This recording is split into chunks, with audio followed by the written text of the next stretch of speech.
বর্তমান সময়ে ব্রাজিল দলের কোচ নিয়ে আলোচনা বেশ তুঙ্গে। দলের কোচ দরিভালকে স্যাক করার পর থেকেই এখনো চাহিদা মতো কোচ পায়নি ব্রাজিল। প্রথম পছন্দ হিসেবে কার্লো অ্যানচেলত্তিকে চাই সেলেসাওরা। তবে তার ভাবখানা এমন যে তিনি ব্রাজিলকে নিয়ে এখন ভাবতেই চান না।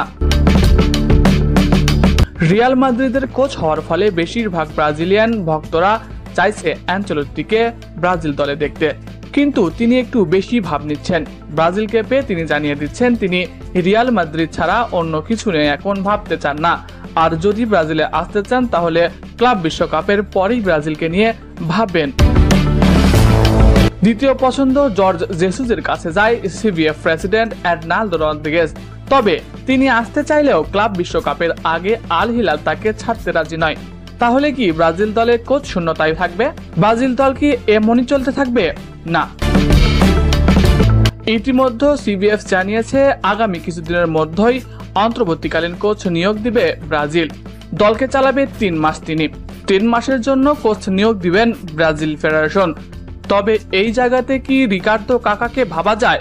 উল্লেখ্য যে 2002 সালে ব্রাজিল জাতীয় দলে ফুটবলে রিকার্দো কাকার অভিষেক হয় এবং ওই বছরই আনুষ্ঠানিক ফিফা বিশ্বকাপ ফুটবলের সেরা খেলোয়াড়ও নির্বাচিত হন তিনি। এছাড়াও সাও পাওলো, এসি মিলান ও রিয়াল মাদ্রিদের হয়ে তিনি মাঠ মাতিয়েছেন। তিনি 2017 সালে ফুটবল থেকে অবসর নেন এবং 2021 সালের সেপ্টেম্বরে পেশাদার দলের দায়িত্ব নেওয়ার যোগ্যতা অর্জনের জন্য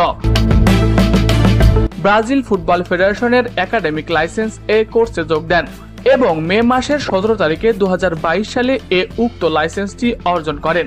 অতএব পেশাদার দল কিংবা ক্লাব কোচ হিসেবে দায়িত্ব নেওয়ার মতো যোগ্যতা কাকার রয়েছে।